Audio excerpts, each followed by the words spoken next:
The Fed flips on recession predictions. Google looks to be firing. iPhone factory workers are protesting. And Credit Suisse looks to be in trouble. If you think the world is falling apart, yes, it is. Hey everyone, this is Chris. Welcome back to the channel. And this is your daily news. So this is actually a major change for the Fed. They're starting to talk about recession more seriously, and they're saying, hey, it may happen, almost 50% chance. The reason why I laugh about this is because, generally speaking, the Fed is trying to give you the rosiest scenario. So when their rosiest scenario is like, 50-50, we may go into recession, that means things are bad. And before, we had talked about on this channel, like Bloomberg economists were saying like, hey, 90% chance, then you'll hear other predictions like 100% chance. I mean, if the Fed is saying 50-50, it's probably worse than that. Like I said, they try to give you the rosiest scenario, and the rosiest is 50-50. I would say most likely we're going to recession, but I think we already know this. Just it's different when the government come out and says it. Here's some quotes from the minutes. Sluggish growth in real private domestic spending, a deteriorating global outlook, a tightening financial conditions were all seen as salient downside risks to projection for real activity. So there's all these things that could sink us, and they name them off here, right? So you got like the financial conditions don't look that good, around the world doesn't look that great, people aren't spending money, right? So what else do they say here? In addition, the possibility that persistent reduction in inflation could require a greater than assumed amount of tightening in financial conditions was seen as another downside risk, meaning that if inflation just doesn't seem to be going down, we're going to keep interest rates high for a long time. It's going to be a lot of pain, and well, that's just the way that it is. And when they're using this kind of language, they're really quite serious about it. And unfortunately, a lot of people are going to get hurt, and it's sort of why I've been warning you guys for a long time is, you can't depend on the markets right now. Is you got to depend on yourself and your job skills to get you through this. I mean, the Fed here was more that they say here. The staff therefore continued to judge that risk to the baseline projection for real activity were skewed to the downside. Okay, everything's downside, downside, downside, and viewed the possibility that the economy would enter recession sometime over the next year as almost likely as the baseline. So 50-50, essentially what they're saying. The other thing is too is the talk is that they're going to do a 50 basis point rate hike next time. I think that's like December. And they want to essentially slow down because they've been doing 75, 75, 75. And if you don't know what that means, it's essentially just, what are interest rates going to be? And they've been going up. So what was it, 0.75, so 0.75% last time. And now we're looking at another 0.5%. There's debate on like when the end would be. Federal Jerome Powell in public has said like he wants it to be around, say, 4.5-ish. Other economists are saying it'll be like 5%. We're talking about the sort of Fed funds rate. So what is the baseline interest rate if you guys are following this along? And one of the things that I think is important to understand is when you raise interest rates, it just slows down the economy because the cost to borrow money increases. I'm sure a lot of you guys know this, but like I said, the real big story though is just the change in language of they're saying, hey, it's like basically 50-50 chance of recession. The thing that is important to understand is that it's going to hurt Gen Z people probably the most, so young people, and there's a couple things going on. So one is Americans' savings rate is going down, cash levels are also going down, and credit card defaults are going up. I was looking at some of these different things here. You can see here, credit card debt is on the rise, and Gen Z is missing payments at an increasing rate. If the U.S. enters recession, young Americans could be disproportionately impacted. So essentially, if companies aren't going to be hiring, they're going to hire not going to be hiring people who don't have enough experience, right? Or the job skills to be young people, most likely. Or, if companies are going to be firing, they may be firing people who aren't as senior, right? Seniority. So these are a couple things going on. And also, too, you can see here that I think there was been a lot of reports lately that during the pandemic and things like that, a lot of young people moved back home with their parents. So all these things are going on. It's just it's going to be really, really tough out there, especially for those of people who haven't seen this kind of thing before. I lived through .com. I lived through 0809. I'm just telling you, it can get really ugly. So that's why I've been warning you guys about these kind of things and to prepare. One of the things too is like our biggest, most successful company, you could argue, or one of them at least, is Google. And there's been sort of rumors going around that they're going to be firing more people. Now, we already know that they are firing people. The number's around 10,000, but the question is, are they going to be doing like a mass layoff? I saw this news the other day too. This is like HP is cutting jobs You can see 6,000 jobs over 3 years, mostly because if people don't need to buy PC computers, then companies like HP will slow, because essentially people were buying computers and printers during the pandemic, and then they have these said things. They don't need to buy a new one. And you guys know this. Computers and printers these days are really good, so you don't need to upgrade like all the time. And the thing with Google is they've been actually changing the way they do things internally. This is sort of what's spooking employees. So let me show you guys what I'm talking about here. You can read the headlines first. Google has avoided mass layoffs so far, but employees worry their time may be coming. And basically, it's how they review employees. I'll give you the gist of it is that they need to cut people, right? And so it's kind of like the same thing that happened over at Meta, Facebook, where they say, hey guys, we need to cut back on people who are non-performer or slackers, etc. And then they send a memo out to the managers. The managers got to choose how they're going to do it. And so what's spooking the employees is that they're changing the review system. Let's read through some of the details together, and you guys get a sense of what I'm talking about here. Google's business hasn't been hit as hard as many of its peers, but the combination of potential recession, soaring inflation, and rising interest rates is having a clear impact. Last month, the company said YouTube's ad revenue shrank from a year earlier as Google generated its weakest period of growth since 2013, other than one quarter during the pandemic. Google said at the time it would significantly reduce headcount growth in the fourth quarter. So basically, the money's not coming in like it was, right? And the growth is slowing, so you just don't need that many people. And then now we're talking about the changing review. Earlier this year, Google said it was ditching its long-held practice of handing out lengthy promotion packets. This is really quite interesting. So, normally you give like kind of someone a packet and sort of a timeline and make them feel good about Google and everything's going to be great and your future's wonderful. Like they used to do that, but I guess they're not doing that anymore. And for people who work at Google, know anyone who works at Google, please share your thoughts on these things. So anyway, so we had they used to have these lengthy promotion packets, right? And then, which were long form employees needed to fill out, and that included reviews from bosses and coworkers. The company switched, right? This is the change. The company switched to streamlined process it calls Google Reviews and Development, or GRAD is what they're calling it, Google Reviews and Development.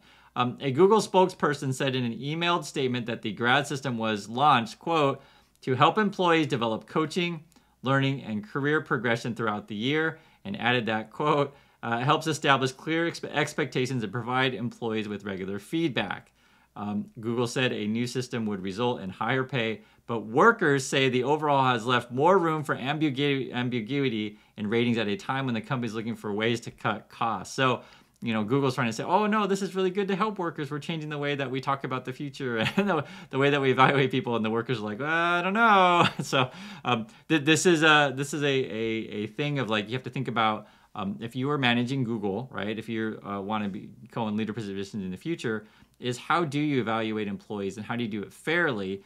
And how do you like sort of, how can I say, like, if you're a manager, the last thing you want to do is make this personal. Like, you don't want to be like, oh, I just personally don't like you, therefore you're fired. And so it's always in sort of the manager's best interest to try to make this appear as neutral as possible. Of like, oh, we have this scoring system, we have this rubric, and therefore I can lay off employees in an impartial way. So that's the goal, but I can understand if you're an employee at Google and they're changing the way that they talk about future and the review system, that you would be a bit nervous. I mean, I would be as well. And plus, what's coming down the pipeline with slowing revenues. They got to lay people off, and it's just sort of what's going on here. So let's read more here.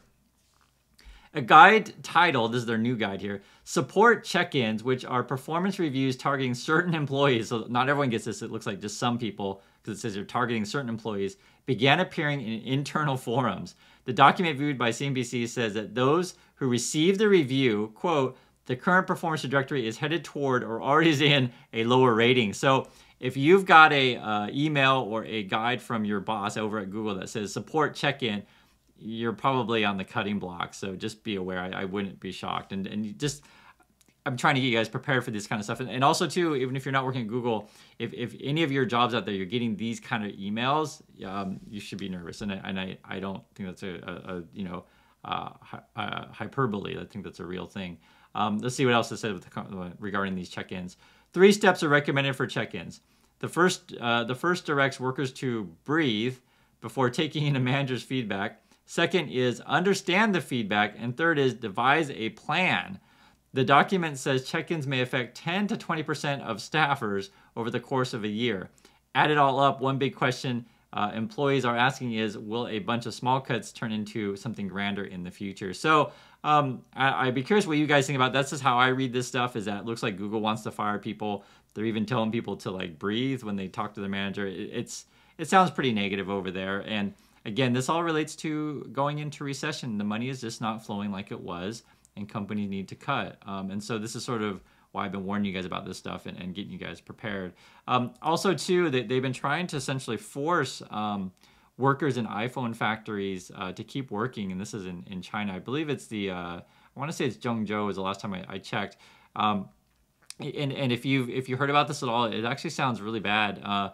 Essentially, what they were doing is there would be people who would get test positive for COVID, and then they would force other people to live in the same dormitories with people who just tested positive, and they try to like lock you in on the campus. And then many of the workers were concerned that they're not going to get paid. They're concerned that their employer is lying, and all of these kind of stuff. And it is actually really a problem. There's been violence breaking out and stuff like that. I don't want to show you images, mostly because YouTube is really strict on these kind of things. But I'm just telling you guys, it doesn't sound like a good situation over there. So my heart goes out to the workers. I completely understand if you find out that everyone's getting sick and they're locking you in this place, and you can't trust anything. And this has been going on for such a long time.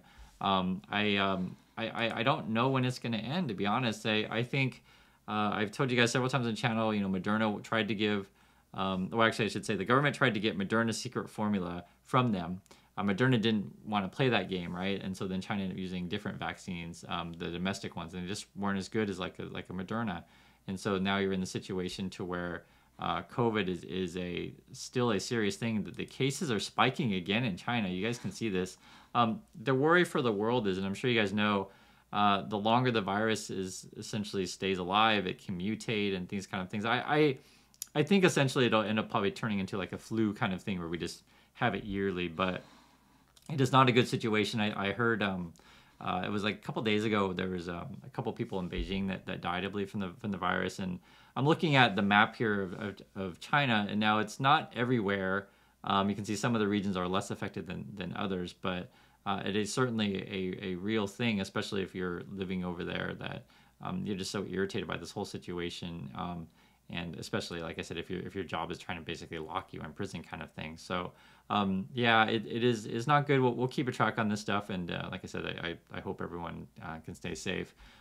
Regarding Europe, which we mentioned from time to time, Credit Suisse still seems to be bad. Basically, it's a bank run. Rich people are pulling their money out of Credit Suisse. You can read the headline. Credit Suisse forecasts 1.6 billion loss as wealthy clients withdraw funds. Bank bled about 89 billion in the fourth quarter, including 10% of wealth management assets. People are just pulling their money out. And I mean, it's your guess as good as mine as if this thing ends up just going belly up or something like that. I mean, already you see these sort of news when FTX, the Sam Bankman-Fried, is like saying, "Hey, everybody, I'm really sorry." And, when it comes to people's money, sorry doesn't count, doesn't cut it. You just want your money back. And so I don't blame people if you're worried that Credit Suisse is having, solvency problems, or you're worried like your money is like trapped at FTX. It's like you just want your money and get it out, put it on a mattress is way better. I think a lot of people are going to be like, you know what? Bank of the mattress is way better than Bank of FTX and way better than Credit Suisse. And if you know anything about Credit Suisse, they're similar to FTX to where Credit Suisse has a lot of just like dirty money. And I mean, I'm serious, like mafia money, war money, terrorist money, like any number of like bad money is there. There's always some sort of scandal over at Credit Suisse, and I wouldn't be shocked if cryptocurrency has a lot of this kind of money as well. So that is what's going on with that. And if you do want to put your money somewhere good, I do recommend the Goonies house. It is for sale.